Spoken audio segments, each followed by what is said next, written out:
Kuno national park में 9वें चीते ने तोड़ा दम, तो अखिलेश यादव ने बीजेपी सरकार से पूछ लिया सवाल।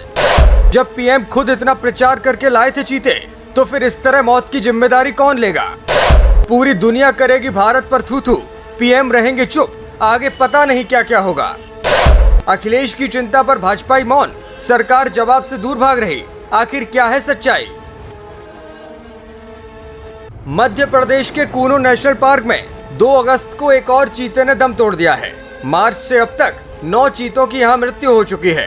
मादा चीता धात्री सुबह मृत पाई गई। सपा प्रमुख अखिलेश यादव ने कूनो नेशनल पार्क में हो रही चीतों की मृत्यु पर एक बार फिर से सरकार पर हमला बोल दिया है। उन्होंने 8वें चीते की मौत पर भी बीजेपी सरकार को आड़े हाथों लिया था।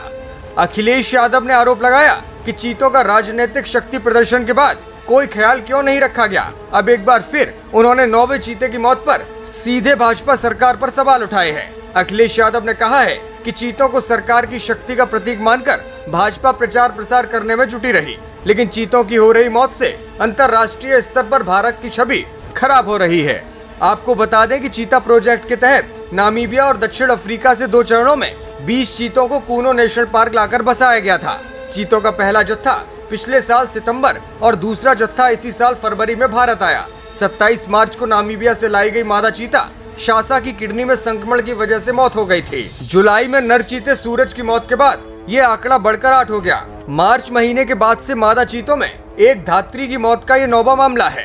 प्रधान मुख्य वन संरक्षक असीम श्रीवास्तव का कहना है कि मौत की वजह का पता लगाने के लिए पोस्टमार्टम कराया जा रहा है। देश में जंगली प्रजाति के विलुप्त होने पर 70 साल बाद चीतों को फिर से हिंदुस्तान लाया गया था। चीता परियोजना के तहत 8 नामीबियाई चीतों में 5 मादा और 3 नर को पिछले साल केएनपी के बाड़ों में छोड़ा गया था। फरवरी में साउथ अफ्रीका से 12 और चीते कूनो नेशनल पार्क में बसाए गए थे। इसके साथ ही लखनऊ में अखिलेश यादव ने एक और बयान देते हुए कहा कि भाजपा लाख चालाकी कर ले, लेकिन 2024 में सत्ता से बाहर होना ही पड़ेगा। केंद्र की सरकार में उसकी वापसी नहीं होने वाली। जनता भाजपा की जन विरोधी नीतियों से तंग आ चुकी है।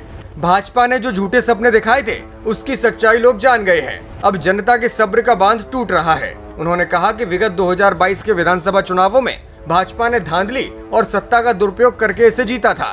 भाजपा ने साजिश और षड्यंत्र से समाजवादियों को सत्ता में नहीं आने दिया। मतदान से लेकर मतगणना तक धांधली की गई। मात्र 3.5 लाख वोटों के अंतर से 2022 का चुनाव परिणाम प्रभावित करके भाजपा ने उत्तर प्रदेश में सरकार बनाई थी। अखिलेश ने कहा कि भाजपा के कारण लोकतंत्र खतरे में है।